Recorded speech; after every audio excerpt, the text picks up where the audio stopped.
الذي صار؟ أيوة عبد النجم، ما اللي هو صار؟ خبر عاجل في هذه النشرة. لقد تنبأ مراسل قناتنا قناة الديار شاهدني من خلف أو عبر القنوات المسموعة أو عبر القنوات المقروءة أن انفجار ضخم هز داخل المدرسة وخارجها، مما أدى إلى كسر المسمار الأمامي للشباك الخلفي للنافذة الأمامية من الجهة الأمامية من هذه المدرسة. وقد تنبأ مراسلون أن الانفجار تسبب بمصرع 47 قتيلا لم يكونوا مواجد في تلك اللحظة، و30 جريحا تم إسعافهم إلى مستشفى حكومي داخل وخارج المدرسة لتلقي العلاج اللازم. نبأ ثاني عاجل في هذه النشرة.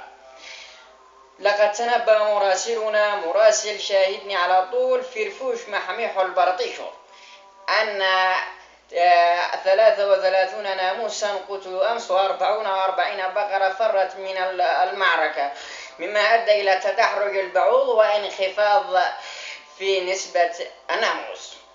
بالأخير تقبلوا أخلص التمنيات لكم من معدي هذه النشرة الأستاذ الفاضل أمين صادق بن علي الزمر، ومن الهندسة الإذاعية الأستاذ الفاضل عبد القوي بن عبد بن سيف الزمر، ومن برمجة الصوت الأستاذ الفاضل عبد الله قائد منصور الزمر، ومني أنا شخصيا عبر خلف ميكروفون الإذاعة آدم عبد رب عبد الله السعيد الزمر.